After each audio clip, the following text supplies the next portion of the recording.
Coming up tonight on YCN News, 3 New Hampshire towns hold municipal elections this week. Voters in Hanover, Newport, and in New London, residents address issues concerning town budgets, a possible canine unit, zoning, what defines a family, and even when town meetings should be held. For more news, weather, and sports, it's time for YCN News, your local view. Now, your daily digest of the Dartmouth Lake Sunapee region, southern Vermont, and Windsor County. News, sports, weather, and all that is happening in our area. The news on YCN, your local view. Good evening. It's Monday, May 11th. I'm Laura James. Welcome to YCN News. A Charlestown, New Hampshire woman is being cited by Vermont State Police for gross negligent operation of a motor vehicle after her car struck and injured a motorcyclist and totaled his bike.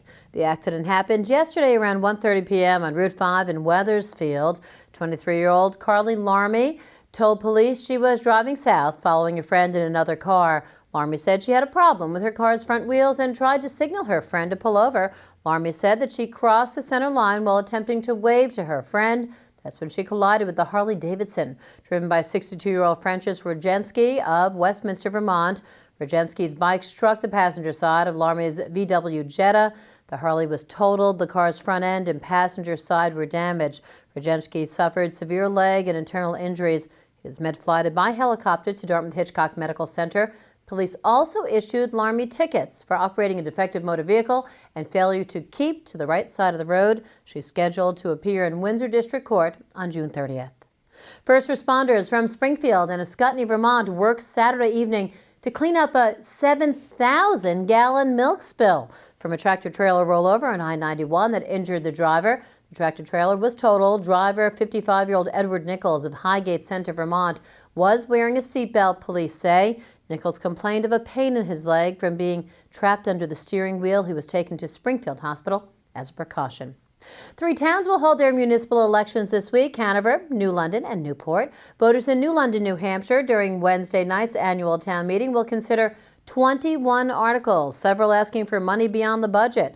And as part of the town's planning board work, residents will debate 2 proposed amendments to the town's zoning ordinance. Per the town's website, the First Amendment would delete the current definition of family and replace it with a definition of family that includes a range of accepted forms of committed relationships and nuclear households.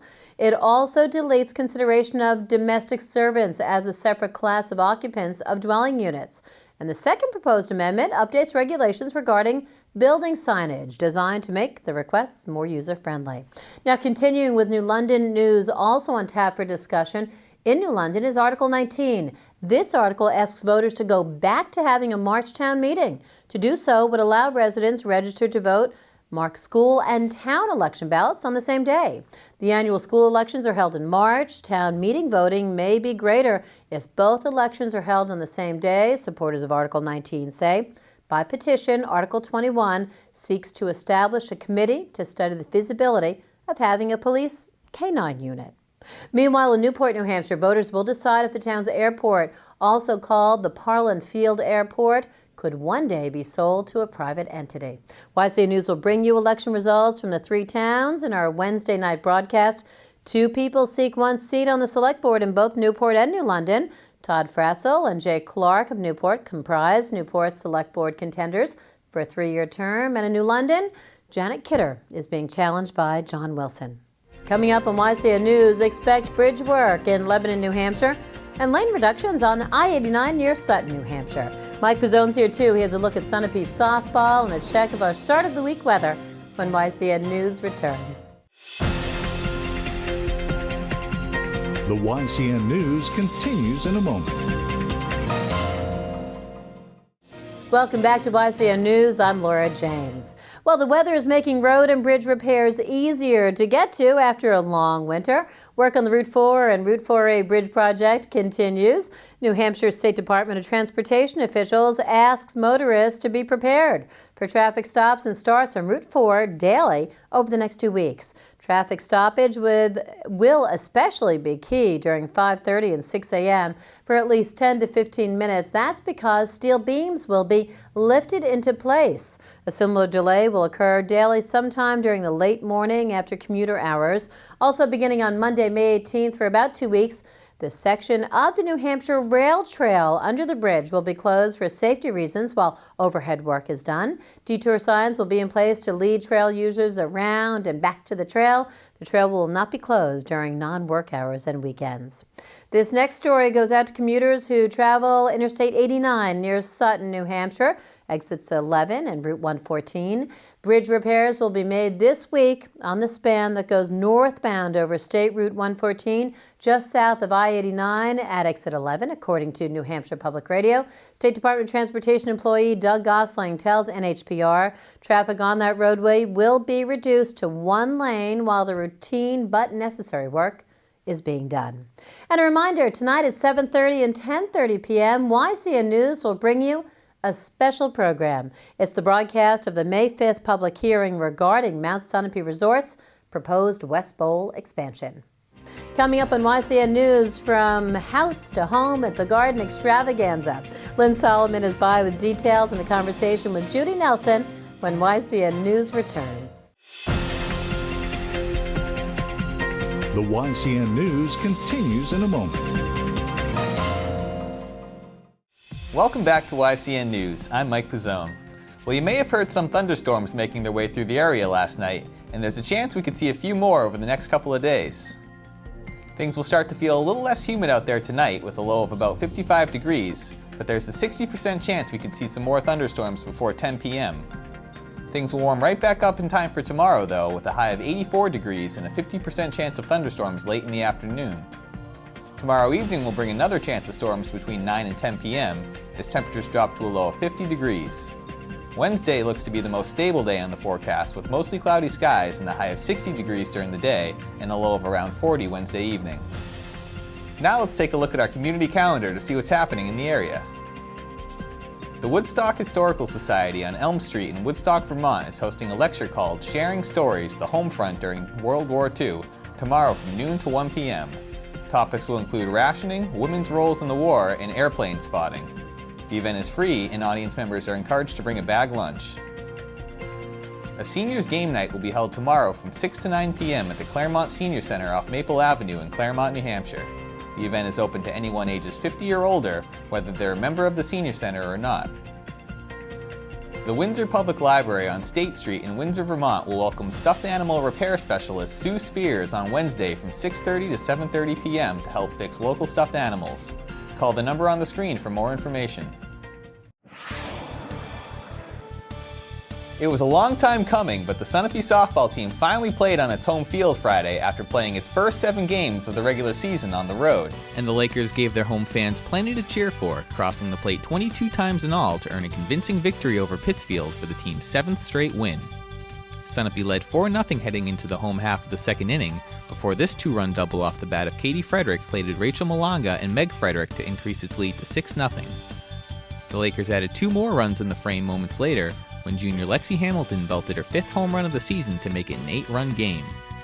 Coach Bonnie Cruz's team added 4 more in the third behind big hits from Katie Frederick, Hamilton, and this RBI single by Jessica Parsons, and 10 in the fourth to ensure an early end to the contest by virtue of the 10-run mercy rule. Katie Frederick earned the win from the circle, allowing no hits and striking out 5 through 2 innings of work. She also helped her cause from the plate with 3 RBI, matching Hamilton's 3 runs batted in. Faith Larpenter also pitched well for the Lakers, inducing this double play after a line drive back to the circle, as did Meg Frederick with a scoreless 5th inning. I spoke with Hamilton after the game, who said her team has really settled into its rhythm at the plate, which has helped the team rattle off 7 straight wins after opening the regular season with a loss to Wilton Limeboro. Just keep up the hitting, we've been hitting really well. We started out rough fielding and then we picked it up each day, so our fielding's strong, our hitting's going, it's going great. I also spoke with Sunapee softball coach Bonnie Cruz, who added that it's been nice practicing and finally playing on the team's home field after such a long wet stretch to begin the season. It feels great to be here, especially since the weather has turned nice and we've been able to have a few practices on our field. And it's just great to play in front of a hometown crowd. I think we need to be confident, up to bat in the field, and just keep getting better every day. Focus on making routine plays, get lots of reps up to bat, and just keep getting better every day. Just if it's a game like this, or any bit of competition, just want to keep the integrity of the game and stay focused. The Lakers are now 7-1 and will be back in action today against non-divisional Newport. The Bellows Falls baseball team rallied back from a 2-0 deficit to earn a narrow victory over Windsor on Friday. Carson Fulham led the Terriers with 3 hits and 2 RBI, while Chris Armstrong earned the win from the mound with 8 strikeouts in 6 innings. Russell Simmons threw well for the Yellow Jackets, allowing 2 earned runs on 5 hits while striking out 3. Bellows Falls is now 5-3 and will host Brattleboro today. Windsor is now 2-6 and will travel to face Otter Valley today. Ashley Bly surrendered just 2 hits to previously unbeaten Springfield on Saturday, helping her Windsor softball team to a hard-fought victory over its Division II foe. Emily Anderson, Becca Rumrell, Brianna Wright, and Haley Wood all drove in runs for the Yellow Jackets. Jade Twombly threw well for Springfield, allowing 8 hits and 4 walks while striking out 9. Windsor improved to 4-2 in Division III and will travel to face Otter Valley today. The Cosmos are now 6-1 and will host Green Mountain today. The Lebanon boys lacrosse team had no trouble snapping its 3-game skid against Co Brown on Friday, posting double-digit goals for the 3rd time this season to improve to 4-4. Nate Dameron led the Raiders with 7 goals and an assist, followed by Michael Fleury with 3 goals and an assist. Kyler Tang earned the win between the pipes, turning aside 3 of the 6 shots he faced. Lebanon will be back in action tomorrow when it travels to face Bishop Brady.